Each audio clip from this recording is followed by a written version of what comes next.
ରୁଷିଆର ରାଷ୍ଟ୍ରପତି Vladimir Putin ଗୁରୁବାର ବାର୍ଷିକ ଅଧିବେଶନରେ ଦେଶବାସୀଙ୍କୁ ସମ୍ବୋଧିତ କରିଛନ୍ତି। ୟୁକ୍ରେନ ସହିତ ଜାରି ରହିଥିବା ଯୁଦ୍ଧ ସମୟରେ ପୁତିନଙ୍କ ଏହି ଭାଷଣକୁ ରୁଷିଆବାସୀଙ୍କ ସହିତ ଆମେରିକା, ୟୁରୋପ ଏବଂ ସମଗ୍ର ବିଶ୍ୱ ପାଇଁ ଗୁରୁତ୍ୱପୂର୍ଣ୍ଣ ବୋଲି କୁହାଯାଇଛି। ପୁତିନ ପୁଣି ଥରେ ୟୁକ୍ରେନକୁ ସହାୟତା ଯୋଗାଇ ଦେଉଥିବା ଦେଶଙ୍କ ଉଦ୍ଦେଶ୍ୟରେ ଚେତାବନୀ ଦେଇଛନ୍ତି।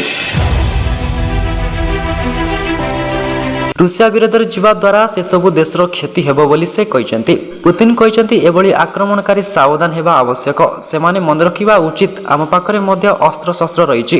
ଆମେ ଘରେ ପଶି ମାରିବୁ। ଏହା ହେଲେ ଅତୀତ ତୁଳନାରେ ପରିମାଣ ଅଧିକ ଦୁଃଖଦ ହେବ। ସେ କହିଛନ୍ତି, ସମ୍ପ୍ରତି ରୁଷିଆ ହେଉଛି ୟୁରୋପର ସବୁଠାରୁ ବୃହତ ଅର୍ଥବ୍ୟବସ୍ଥା। ପୃଥିବୀର ପଞ୍ଚମ ବୃହତ ଅର୍ଥନୀତି ଭାବେ ରୁଷିଆ ଆଗୁଆ ରହିଛି। ଆମର ଅର୍ଥବ୍ୟବସ୍ଥା ଲଗାତାର ଭଲ ପ୍ରଦର୍ଶନ ଜାରି ରଖିଛି। ବିଭିନ୍ନ ପ୍ରତିବନ୍ଧକ ଜାରି ସତ୍ତ୍ୱେ ଆମର ପ୍ରଗତି ଧାରା ଅଟକି ରହିନାହିଁ। ପାଶ୍ଚାତ୍ୟ ଦେଶ ଆମ ବିରୋଧରେ ପଦକ୍ଷେପ ଗ୍ରହଣ କରିବା ପୂର୍ବରୁ ଚିନ୍ତା କରିବା ଜରୁରୀ। ଆବଶ୍ୟକ ପଡ଼ିଲେ ଆମେ ସୀମା ପାର ଆକ୍ରମଣ ପାଇଁ ପ୍ରସ୍ତୁତ। ଆମ ପାଖରେ ଏଭଳି ବିକଶିତ ଅସ୍ତ୍ରଶସ୍ତ୍ର ରହିଛି ଯାହାଦ୍ୱାରା ଆମେ ସେମାନଙ୍କର ସୀମାରେ ପ୍ରବେଶ କରି ଆକ୍ରମଣ କରିପାରିବୁ। ଏହାକୁ କେହି ଭୁଲିବା ଉଚିତ ନୁହେଁ ବୋଲି ପୁତିନ ଧମକ ଦେଇଛନ୍ତି। ଏପରି ସଠିକ୍ ଖବର ପାଇବା ପାଇଁ ନ୍ୟୁଜ୍ ଓଡ଼ିଆ ଟିଭି ସହିତ ଯୋଡ଼ି ରୁହନ୍ତୁ। ନ୍ୟୁଜ୍ ଓଡ଼ିଆ ଟିଭିକୁ ସବସ୍କ୍ରାଇବ୍ କରନ୍ତୁ। ପାଖରେ ଥିବା ବେଲ୍ ଆଇକନ୍କୁ କ୍ଲିକ୍ କରନ୍ତୁ। Bureau report, news Odia TV.